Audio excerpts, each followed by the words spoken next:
Hello everyone, আসসালামু আলাইকুম। আমি শাহজাহান পলি ব্লগস থেকে পলি বলছিলাম। কেমন আছেন সবাই? আশা করি ভালো আছেন।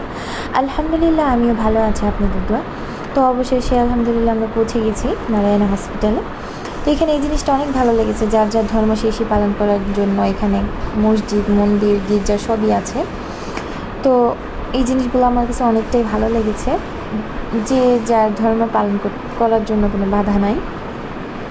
আর হসপিটালটা অনেক সুন্দর, অনেক বড় ছিল, বিশাল।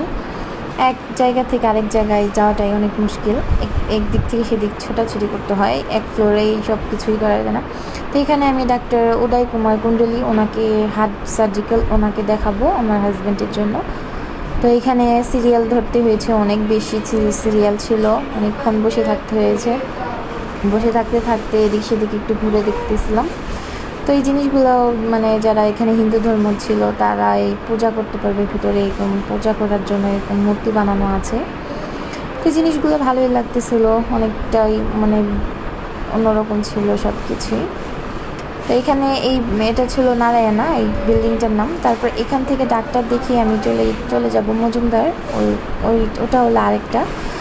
এই হসপিটালেরই আর কি ভিন্ন ভিন্ন শাখা আছে, বিভিন্ন সমস্যার জন্য বিভিন্ন শাখায় যেতে হয়। তো মূলত এই মূর্তিটা হলো ডক্টর দেবী শেঠির বাবা, ওনার নামেই করা হয়েছে এই হসপিটালটা। ওনার নামই নারায়ণা।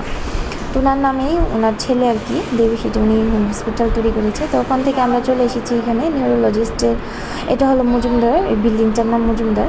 তো এখানে আমি ডক্টর কুলদেব শেঠিকে দেখাবো আমার হাজব্যান্ডের জন্য। ওনাকে হার্টের ডাক্তার আবার নিউরোলজিস্টের কাছে সাজেস্ট করেছে, রেফার করেছে আর কি। এখানে অনেক ইন্টারন্যাশনাল রুগী ছিল, নাইজেরিয়ান, আফ্রিকান আর ওমান। তারপরে ছিল আরও অনেক জায়গার মানে রুগী ছিল, অনেক জায়গার রুগী এখানে ট্রিটমেন্ট করাতে আসে, বিশ্বের অনেক জায়গা থেকে আসে। তো আমরা অনেকক্ষণ ওয়েট করতেছিলাম। আমার মেয়ে এত পরিমাণ দুষ্টুমি করতেছিল, আমি ওকে ধরেই রাখতে পারতেছিলাম না। দেখা হবে নেক্সট কোনো ভিডিওতে। আজকের মতো এটুকুই। আল্লাহ হাফেজ।